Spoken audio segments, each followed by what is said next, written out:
This adds to the additional relief which is going to households from measures like the school kids bonus. Now, the 5 interest rate cuts that we have seen have all been made possible by our disciplined approach to the budget. I think the announcement today from the Reserve Bank gives Australians confidence that the Reserve Bank has further room to move.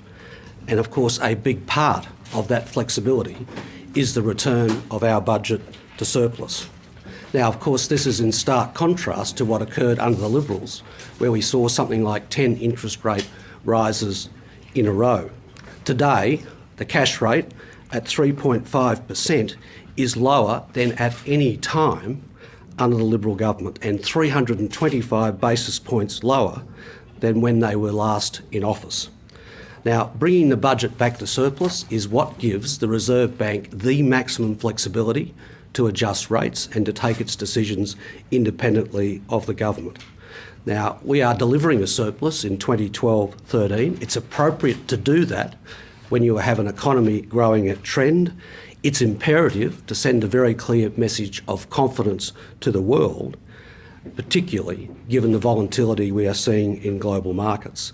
And of course, returning to surplus means that the government is not adding to price pressures in the economy, particularly at a time when we have such a huge pipeline of investment in the resources sector.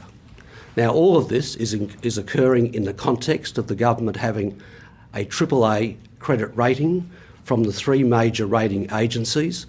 This is the first time this has occurred in our history, and it's not something that occurred when the Liberals were last in power. So the point I want to make is our economic fundamentals are strong. We've got solid growth. There's been over 750,000 jobs in Australia created under this government. We've got a very strong investment pipeline. All of these things, I think, mean that Australia can be confident about the future, particularly in the midst of global volatility. Well, I certainly don't accept the advice that has been given by Mr Hockey and Mr Robb that it's okay for the banks to pocket some of this interest rate cut.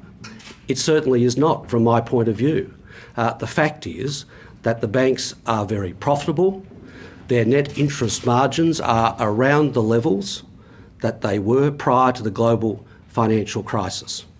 So I think that their customers will not treat them kindly if they do not pass this through in full. I think their customers will be very angry. And that is one of the reasons why I have spent considerable time putting in place a whole range of measures to put additional competition into our banking system. And you can already see that the smaller banks and the credit unions have been growing their loan books at the expense of the bigger banks. They've been doing a lot better. It is easier to walk down the road and get a better deal. So there's a competitive environment out there, and if people are unhappy with the response of their financial institution, they can get a better deal down the road.